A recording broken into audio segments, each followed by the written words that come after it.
लक्ष्मीकांत। पहला पार्ट शुरू करते हैं प्रस्तावना से। 100% क्वेश्चन कवर गारंटी। हाँ, तो पहला क्वेश्चन है कि कहाँ से लिया गया है प्रस्तावना को। अमेरिकी संविधान से लिया गया है। अच्छा, प्रस्तावना है क्या? प्रस्तावना जो है वो संविधान का परिचय है, या यूँ कह सकते हैं कि ये भूमिका बनाई गई है। मतलब अगर शॉर्ट में संविधान को जानना हो तो हम प्रस्तावना पढ़ सकते हैं। प्रस्तावना जो है वो पंडित नेहरू द्वारा बनाए गए उद्देश्य प्रस्ताव पर आधारित है। अगला क्वेश्चन रहता है कि किस संविधान संशोधन के तहत प्रस्तावना को संविधान में सम्मिलित किया गया। तो आंसर होगा 42वें संविधान संशोधन के तहत, जो कि 1976 में हुआ था। और इस संशोधन के तहत प्रस्तावना में 3 शब्द जोड़े गए: समाजवादी, धर्मनिरपेक्ष व अखंडता शब्द। बहुत इम्पोर्टेंट पॉइंट है ये। उसी तरह कभी कभी कई एग्जाम में पूछ देता है कि प्रस्तावना में कितने तरीके का न्याय, कितने तरीके की स्वतंत्रता और कितने तरह की समानता का जिक्र है। तो प्रस्तावना में 3 तरह का न्याय: सामाजिक, आर्थिक और राजनीतिक न्याय। 5 तरह की स्वतंत्रता: विचार, व्यक्ति, धर्म, विश्वास व उपासना की स्वतंत्रता। और 2 तरह की समानता: प्रतिष्ठा व अवसर की समानता। ये सम्मिलित किया गया है। फिर आगे इस बुक में कई तरीके की डेफिनेशन, शब्दों की डेफिनेशन दी गई है। इसमें जो इम्पोर्टेंट है मैंने ले लिया है संप्रभुता शब्द। संप्रभुता का क्या अर्थ है? भारत न तो किसी राष्ट्र पर डिपेंड है और न ही किसी राष्ट्र के दबाव में काम करता है। भारत अपने निर्णय स्वयं लेने के लिए स्वतंत्र है। ये संप्रभु राष्ट्र का अर्थ होता है।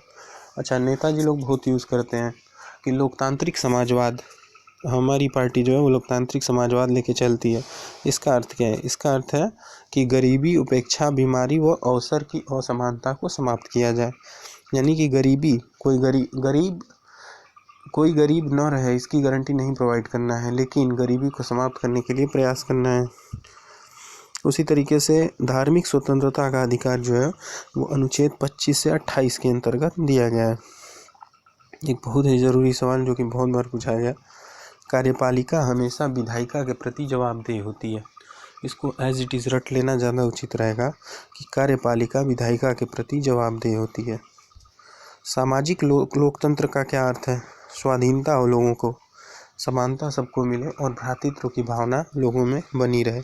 ये सामाजिक लोकतंत्र है। अगली चीज़ है कि जो सामाजिक, आर्थिक और राजनीतिक न्याय की हम बात कर रहे थे, उसको कहाँ से लिया गया है? तो उसको 1917 की रूसी क्रांति से लिया गया है। सामाजिक, आर्थिक और राजनीतिक न्याय को रूसी क्रांति से लिया गया है। उसी तरह स्वतंत्रता, समानता और बंधुत्व को फ्रांस की क्रांति से लिया गया है। Very very important. Next thing is कि उसमें दिया है कि बुक में ये दिया है कि नागरिक समानता, राजनीतिक समानता और आर्थिक समानता, 3 तरह की समानता का वर्णन किया गया था। को नागरिक समानता के तहत इसमें अनुच्छेद 14, 15, 16, 17 और 18 को दिया गया है। अनुच्छेद 14 कहता है कि विधि के समक्ष समानता होनी चाहिए।